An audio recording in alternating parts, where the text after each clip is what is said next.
I just want to tell you a little bit about myself.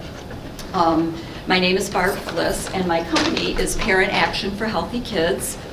And I came to this work as a parent. Many years ago, my children, when they were in elementary school, I really paid attention to what was going on because I did not have a great education.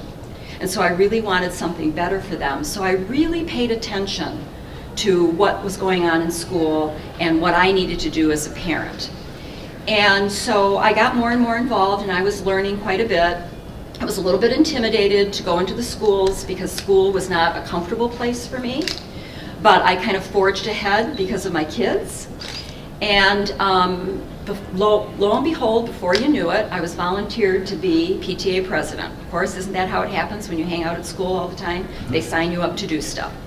So that's what I did. And this was back, because my kids are now 30 and 27, so I no longer have young children. So this was back in the late 80s and early 90s. I had a parent call me as PTA president with a concern about health education. She said, they're hypnotizing our kids in school. I went like, my Julie's being hypnotized? I wanted to know more about that. So I called the principal and I said, I had a parent complain about something we're teaching in health class saying we're hypnotizing kids. So number one, I didn't know our kids were getting health education classes. Here I was PTA president and I didn't even know we were teaching health. Now I don't know if that was my fault, if that was a shame on me because I didn't know all the classes, or if it was a shame on the school for not bringing to parents' attention that they were doing health, or maybe it was just a combination of both of us not communicating effectively.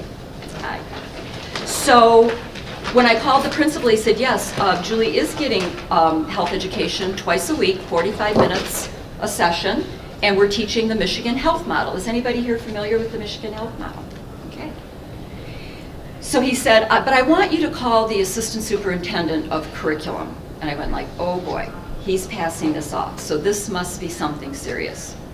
So I called the assistant superintendent of curriculum. Now remember, I'm a parent, not well educated, feeling intimidated to walk into a school, and now I've got to pick up the phone and call the assistant superintendent, a PhD, and talk to her?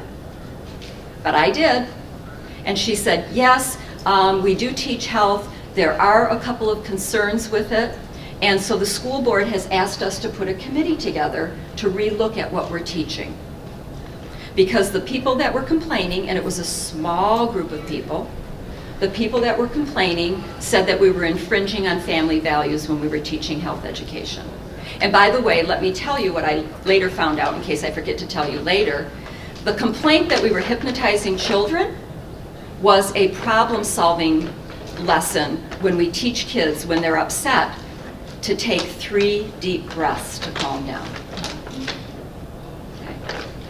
So I went to serve on this committee, and they laid out the Michigan Model curricula, and the modules for that were probably about stacked to here. And then they stacked the binders of the complaints, which were about to here. Now, I didn't even know what we did in health education class, and I didn't even know what a health curricula looked like.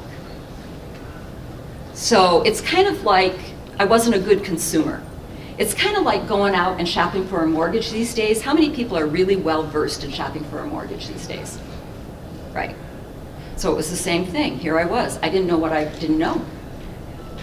But I started to look at the complaints, and they kind of explained what the Michigan Health Model did. Now, I had an associate's degree. I didn't have a bachelor's degree at the time. I do now. Didn't have a master's degree. I'm completing that thesis now. I had an associate's degree. Didn't have a PhD. But I did have common sense. And common sense told me that the people's complaints were ridiculous. And it was disrespectful to the education system. And if we're teaching our kids healthy behaviors early and reinforcing it often, that was a good thing. I didn't need to know anything more than that. And so, rather than, and they all gave us homework assignments on this committee, which was very intimidating, and I didn't do my homework. Didn't do it at all. But what I did do is I wrote my thoughts about what I thought about this. And basically, a few things that I wrote was that our teachers are not robots, they're professionals, and they know how to deliver instruction in the classroom. That the amount of time we provide for health education is disproportionate to the time we were spending re-looking at it. And also that there were no there were no underlying messages of evil in this curricula, and that this was ridiculous, and we needed to get on with our business in the school district and get on with teaching our kids. Well, they liked what I wrote, so they said, well, can you go before the board and say this? So I did, shaking in my booth, speaking before a school board in my local district, and they liked it. And so they told the minority of parents that were complaining, take your complaints to Lansing and get out of here because we're going to continue to teach the Michigan Health Model. So that's what they did, and they did take their complaints to Lansing, and there was quite a controversy. I don't know that there's too many people that are my age in the district that remember those days of controversy. I got one person shaking their head in the back who shall remain anonymous.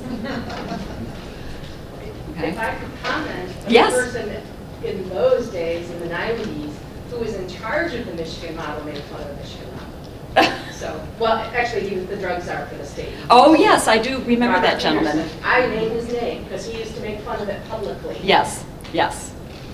I'm glad you named his name. I shan't. I will. Thank you.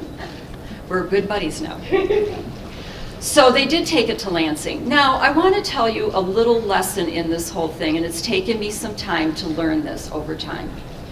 But while their complaints were outrageous, and I want you to remember this, especially when you're working with parents who are complaining about something, as outrageous as their complaints were, I have to tell you that there was a thread of truth in that small group of parents and their complaints around the Michigan model.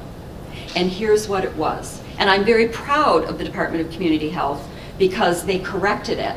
Until that day, they really honor parents and bring parents into the fold. And here's some of the mistakes that were made. There were very few, if any, and maybe you know this because I can't remember specifically, there were very few parent components to that, which is why I didn't know that they were teaching health. Because if Julie had brought home some work about it that involved the family, I would have known that we were doing the Michigan model, and I would have been involved in it. So we were totally left out of the picture. And also, when you're writing a curricula like that, you want to have a parent at the table. Not that if they had asked me to the table, not that I would have known anything about curricula, but I certainly could have provided them the parent perspective of how they could deliver that in a way that could engage families.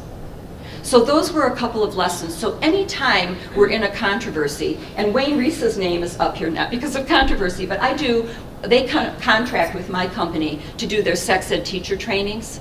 Now sex ed can be filled with controversies at times, okay? So I've learned, so it's very important anytime that there's a controversy that you listen for the thread of truth.